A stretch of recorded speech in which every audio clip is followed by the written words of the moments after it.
Hello, you're watching VNA News and our highlights. Hanoi launches annual tree planting campaign.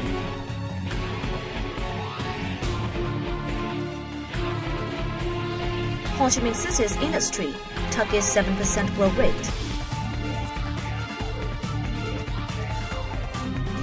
Vietnam businesses prepare for AEC integration.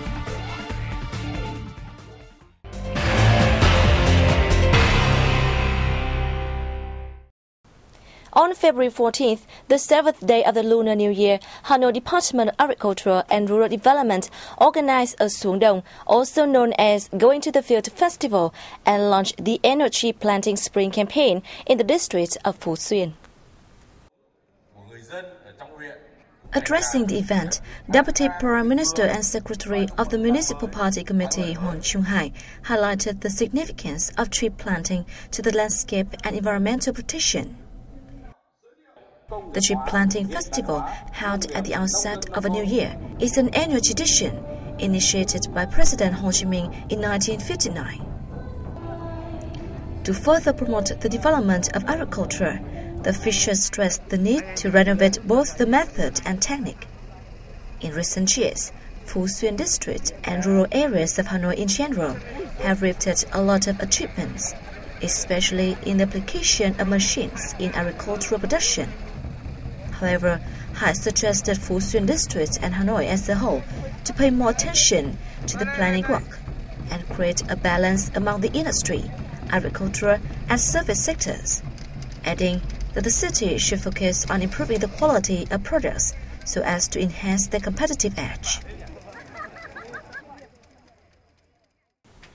Ho Chi Minh City's Industrial Development Index in 2015 saw higher growth than in the previous years, with the ratio of the processing and manufacturing sectors increasing and the labor-intensive and polluting industries decreasing. The Municipal Department of Industry and Trade said Ho Chi Minh City's Industry Development Index rose 7.9% last year compared to 7% in 2014. The processing and manufacturing sectors grew 8%, spearheading the rise in the index. It enabled the creation of 2% more new jobs compared with 2014. The number of new businesses rose by 29%, while closures fell by 3.9%. This year, the city again targets 7% growth overall for industry. To achieve the targets, the department would continue support efforts to reduce the ratio of labor-intensive and polluting industries and promote knowledge-based, high-tech, energy-saving and environment-friendly industries.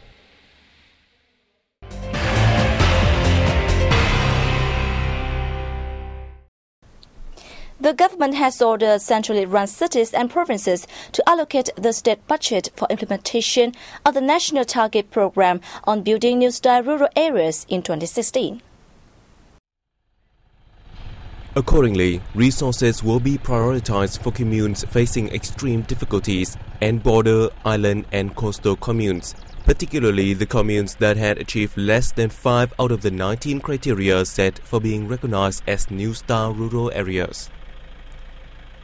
Proper investment will be prioritized for communes that had achieved over 15 out of 19 set criteria, particularly those communes that have yet completed such fundamental infrastructure such as roads, electricity network, school, clinic stations, water supply facilities, and irrigation work.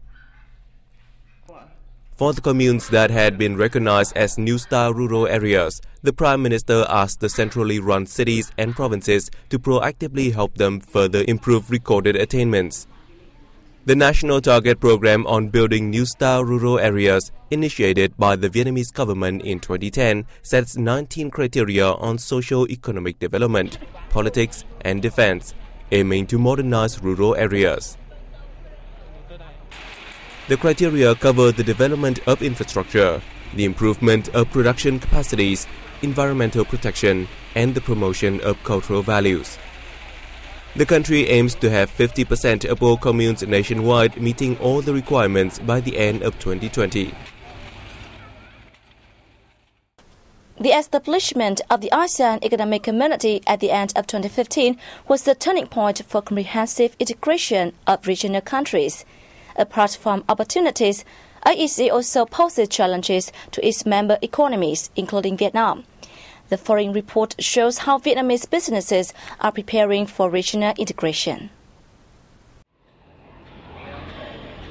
This enterprise has recently bought an advanced production line from Japan to serve as processed meat production plant.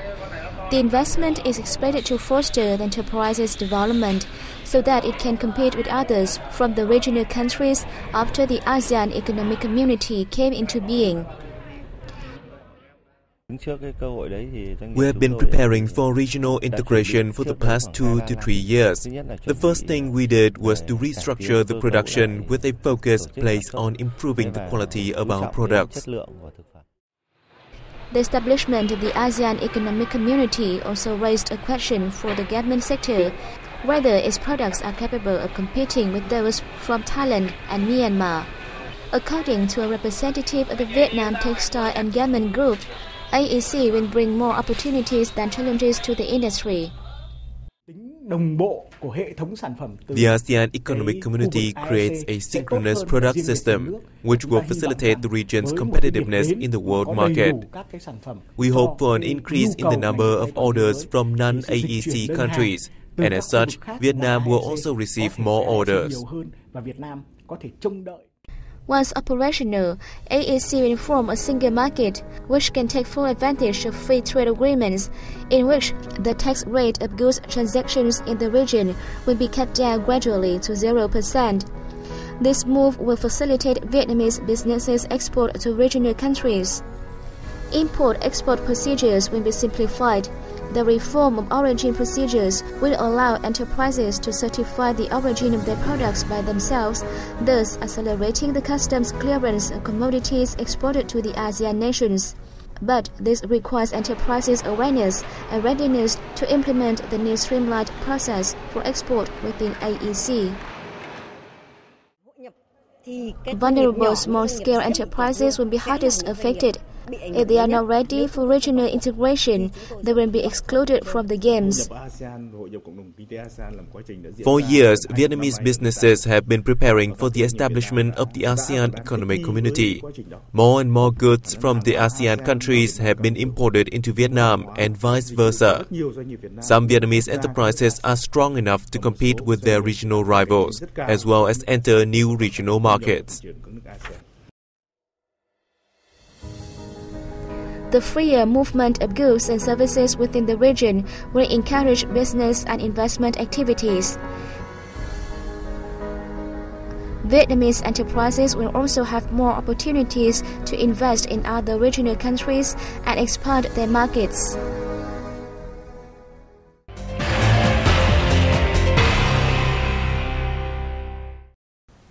In recent years, the sight of soldiers joining locals in cultivation on mountain fields has become familiar to all residents of the mountainous districts of Hướng Hóa in the central province of Quảng Trị.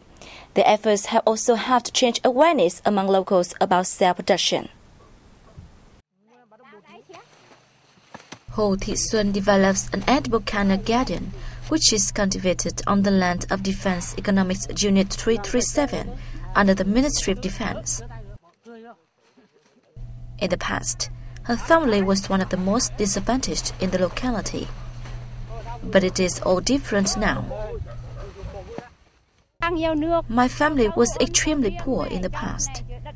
Thanks to Defense Economics Unit 337's provision of land and seeds, our living conditions now are so much better. Over recent years, the unit has spent tens of billions of dong, sourced from the Ministry of Defense budget, to help locals in target communes build infrastructure. Thanks to that effort, projects such as kindergarten, roads and irrigation works have been put into operation to serve the locals. Nearly 70 households of the Vân Kiều ethnic minority group residing in the district have also escaped from poverty.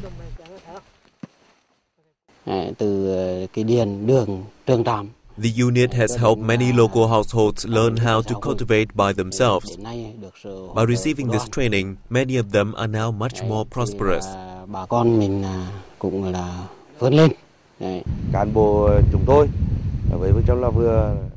The unit staff always work alongside local residents in helping them cultivate, thus creating trust among the people, as well as changing the face of the local communes.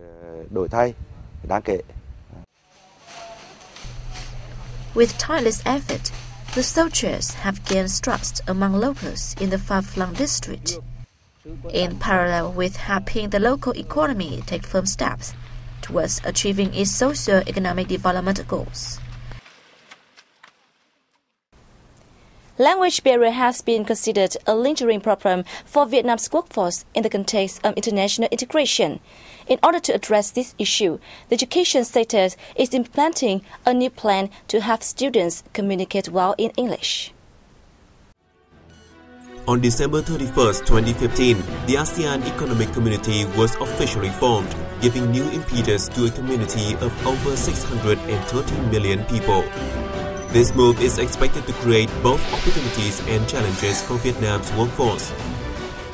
However, in front of opportunities, a large number of Vietnamese students, the future generation of the country's workforce, are struggling in one of the most basic prerequisites, communication in English. My English skills are not good, and I find it difficult to communicate in English due to the lack of practice. I'm still not fully confident about my English skills. I am not confident enough with my English skills. This is a 6th grade English class of the Gatling Secondary School, Hanoi. To help the students improve their listening and speaking skills, especially to encourage them to communicate with foreigners, the school has hired native speakers to teach the class twice a week. Not only is this way beneficial to the students, it also helps Vietnamese teachers learn new teaching methods. In my primary school, Vietnamese teachers focused more on English grammar, and I find it difficult to understand. But now that I'm learning to speak and listen to English, I feel a lot more confident talking to foreigners. Through routine evaluation exams, we have seen significant improvements in students' speaking and listening skills as compared to previous courses. Our teachers also find the classes useful as they have the opportunity to interact with foreign teachers. Vietnamese universities are also making a lot of efforts to prepare students for international integration.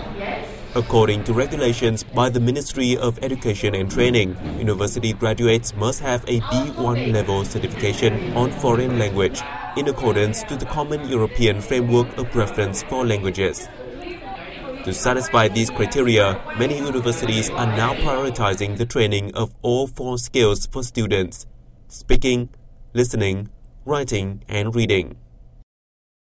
Our lecturers frequently create favorable conditions for us to work in groups and meet international students. Our lecturers teach us on how to communicate in English instead of simply understanding the grammar and vocabularies. Foreign language skills are one of the criteria to evaluate the training quality of our university. To effectively implement this, we have revised our curriculum on the basis of ensuring graduates have a B1 level qualification certificate.